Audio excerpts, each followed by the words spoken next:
Assalamualaikum warahmatullahi wabarakatuh. Perkenalkan, nama saya Singgi Sutansyah, mahasiswa dari Politeknik Negeri Subang, dari Prodi Sistem Informasi dengan nomor pokok 10 10 70 55. Pada kali ini, saya akan menjelaskan mengenai materi isi buku Pendidikan Kewarganegaraan untuk Pendidikan Tinggi dengan pengarang Dr. Ujang Carda, SSH, MH, MIP, MAP. Adapun resum dari buku tersebut dengan penjelasan sebagai berikut. Bab pertama menjelaskan tentang orientasi terhadap pendidikan kewarganegaraan. Agar bangsa Indonesia tidak tertinggal dari bangsa lain, maka pendidikan nasional Indonesia perlu dikembangkan searah dengan perubahan pendidikan ke masa depan. Pendidikan nasional memiliki fungsi sangat strategis. Setiap warga negara Indonesia dituntut untuk hidup berguna bagi bangsa dan negaranya. Untuk itu, diperlukan pembekalan ilmu pengetahuan, teknologi, dan seni yang berdasarkan nilai-nilai keagamaan, nilai moral, dan nilai budaya bangsa. Pengertian nilai dari dasar harus dipahami bahwa nilai-nilai Pancasila harus dijadikan sebagai pedoman dan sumber orientasi pengembangan kekayaan setiap lulusan perguruan tinggi. Pada bab kedua, menjelaskan tentang memahami identitas nasional sebagai karakter bangsa Indonesia. Identitas nasional merupakan sesuatu yang ditransmisikan dari masa lalu dan dirasakan sebagai pemilikan bersama sehingga tampak kelihatan di dalam keseharian tingkah laku seseorang dalam komunitasnya. Identitas nasional merujuk pada identitas-identitas yang sifatnya nasional. Identitas nasional itu dibentuk, dan disepakati oleh warga bangsa sebagai identitasnya setelah mereka bernegara. Sedangkan bersifat sekunder karena identitas nasional lahir di belakangan dibandingkan dengan identitas kesubangsaan yang memang telah dimiliki warga bangsa itu secara askriptif. Pada bab ketiga, menjelaskan tentang memahami Pancasila sebagai ideologi bangsa dan negara. Istilah ideologi berasal dari kata idea, yang berarti gagasan, konsep, pengertian dasar, cita-cita, dan logos yang berarti ilmu.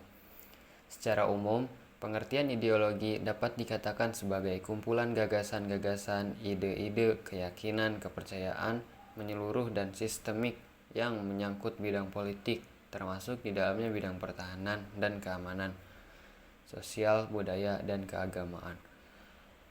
Ideologi nasional berupa kumpulan pikiran-pikiran rakyat yang mengandung pandangan tentang keadaan bangsa yang membuat perspektif atau harapan masa depan bangsa dan memberi arah serta dorongan bagi seluruh kegiatan manusia.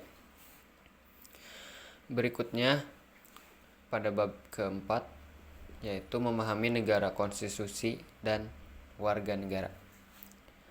Secara etimologi, istilah negara berasal dari kata status atau statum, bahasa Latin klasik, adalah suatu istilah abstrak yang menunjukkan keadaan tegak dan tetap atau sesuatu yang memiliki sifat-sifat tegak dan tetap.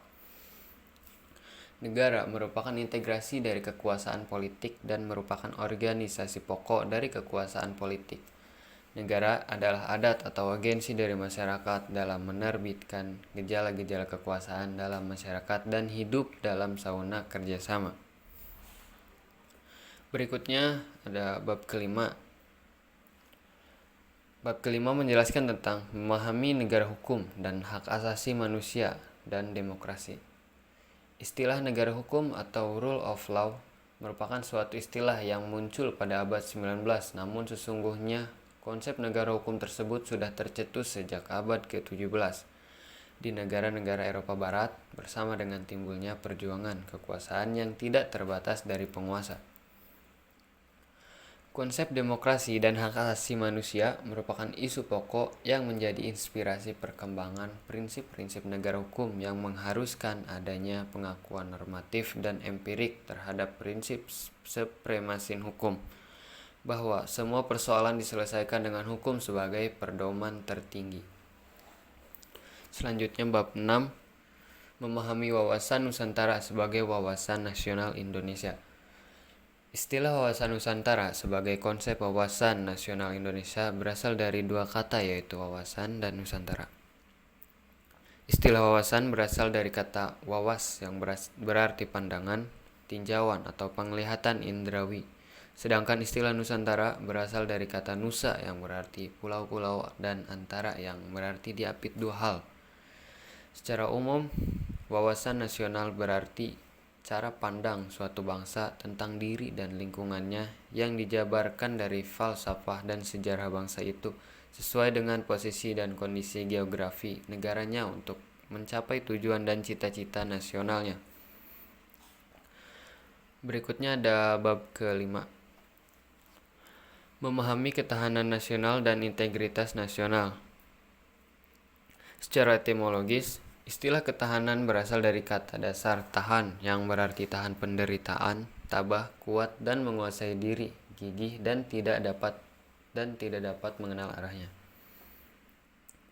Ketahanan nasional merupakan kondisi dinamis yang harus diwujudkan oleh suatu negara. Berikut adapun unsur-unsur ketahanan nasional. Yang pertama, ketangguhan, yang kedua, keuletan, yang ketiga, identitas, yang keempat, integritas, yang kelima, ancaman, 6 gangguan, 7 hambatan, dan 8 tantangan. Adapun kesimpulan dari buku ini yaitu sebagai berikut. Pendidikan kewarganegaraan merupakan pelajaran yang penting. Melalui pendidikan kewarganegaraan, bangsa ini dapat mempersiapkan generasi muda untuk mengambil peran dan tanggung jawab sebagai warga negara. Selain itu, juga sadar akan hak dan kewajiban sebagai warga negara, menghargai kemajemukan, cinta tanah air, dan sebagainya. Buku ini berbicara mengenai pendidikan kewarganegaraan. Pembahasan pertama di buku ini dibuka dengan bahasan orientasi terhadap pendidikan kewarganegaraan, kemudian disusul dengan bahasan tentang identitas nasional sebagai karakter Indonesia, dan Pancasila sebagai ideologi bangsa dan negara.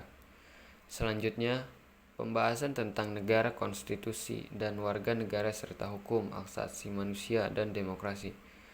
Kemudian di bagian akhir atau bagian penutup dibahas wawasan Nusantara sebagai wawasan nasional Indonesia serta ketahanan nasional dan integritas nasional Indonesia.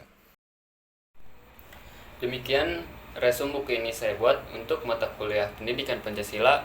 Wassalamualaikum warahmatullahi wabarakatuh.